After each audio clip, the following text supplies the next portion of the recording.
Welcome back to the channel.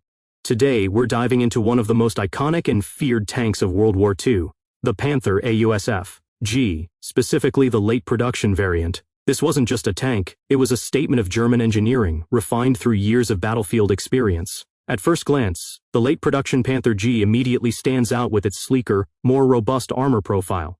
The glacis plate is sharply angled for maximum deflection, and the overall silhouette is lower and meaner compared to earlier models. The late production also featured simplified yet stronger side skirts and a redesigned mantlet to address the shot trap problem from earlier versions.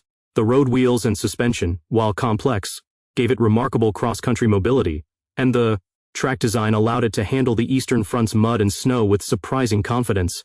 Step inside, or rather, imagine yourself inside, and you'll find a fighting compartment that's tight but thoughtfully laid out for a four-man crew. The late production models introduced improved vision ports and a more practical layout for the radio and ammunition storage. While comfort wasn't a priority, every detail inside was aimed at efficiency in combat. The driver's position was well protected, and the gunner had access to advanced optics for the time, giving the Panther its deadly long-range accuracy. Speaking of firepower, the main armament remained the legendary 75mm KWK-42L-70 high-velocity gun. By late production, manufacturing tolerances had been tightened, making the weapon even more reliable. It could knock out enemy armor at over 2 kilometers, and its flat trajectory meant better penetration and accuracy. Secondary armament included coaxial and hull-mounted machine guns, which were also upgraded with better mounts for quicker response. In terms of performance, the late production Panther G was powered by the Maybach HL200 and 30P30 V12 gasoline engine, producing around 700 horsepower. It could reach speeds of 46 kilometers per hour on road, which was impressive for a 45-ton vehicle. More importantly, it had the agility to reposition quickly, giving it an edge in both offense and defense. Refinements in the final production run also improved reliability though. Fuel consumption remained high, a common issue for heavy German tanks. If we were to imagine its price in today's terms, the Panther would have been a multi-million-dollar machine, factoring in its advanced optics, high-grade steel, and precision manufacturing. Back then, it was one of the most resource-intensive vehicles to produce, but also one of the most feared on the battlefield. The Panther AUSF-G late production marked the peak of the Panther line. It was a balance of firepower, protection, and mobility, a machine that influenced tank design for decades after the war. Even today, preserved examples continue to impress military historians, engineers, and enthusiasts alike. While the Panther AUSF-G late production was a formidable force on paper, its real-world reputation was built through countless engagements in the final months of the war. On the Western Front, these tanks were deployed to counter the advancing Allied forces. Their long-range gun allowed them to engage Shermans and Cromwells from distances where return fire was often ineffective. Crews took full advantage of this by setting up ambushes and using the Panther's excellent optics to strike first. However, these advantages came with limitations. The complexity of the suspension and transmission meant that battlefield repairs were challenging, especially with Germany's strained supply lines in 1944 and 1945. Spare parts were scarce, fuel was even scarcer, and often perfectly functional.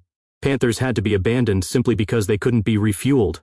On the Eastern Front, the Panther faced off against the Soviet T-34-85 and IS-2 heavy tanks. While the Panther's gun could handle these threats, Soviet forces adapted quickly, using superior numbers, mobility, and artillery support to overwhelm even the best armored German units. The late production improvements helped the Panther survive longer in these brutal battles, but they couldn't change the overall course of the war. From a design perspective, the Panther AUSF-G late production reflected Germany's shift toward simplified yet still highly capable machines. Manufacturing changes, such as reduced welding seams and standardized parts, were meant to speed up production without compromising performance.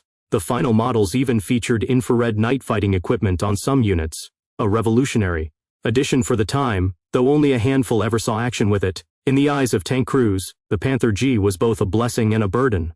It was powerful, accurate, and intimidating, but it demanded careful handling and maintenance. Many veterans recalled that once in motion and in good working condition, the Panther felt unstoppable, able to take on almost anything in its path. But if something broke, especially deep behind enemy lines, there was little hope of recovery. Today, the Panther AUSF-G late production stands as a symbol of wartime innovation and engineering ambition. Restored examples in museums and private collections draw huge crowds, their imposing size and precise detailing reminding us just how advanced this machine was for its era. For historians, it serves as both a testament to military ingenuity and a cautionary tale about the costs of over-engineering in the face of logistical reality. The story of the Panther AUSF-G is ultimately one of contrasts, unmatched battlefield performance balanced against production challenges and the harsh realities of war. Even in its final days it commanded respect, and decades later it still inspires awe. The legacy of the Panther AUSF-G late production extends far beyond its service in World War II. For many military historians and engineers, it became a benchmark for the perfect balance of firepower, armor and mobility, a design philosophy that would shape post-war tank development across the world. Nations studied captured Panthers extensively, and elements of its sloped armor, suspension design, and gun technology found their way into later tanks such as the French AMX-30, the Soviet T-54 series, and even the early prototypes of the American M60 Patton. Today, surviving Panthers are extremely rare, with only a few dozen still in existence, and even fewer in running condition.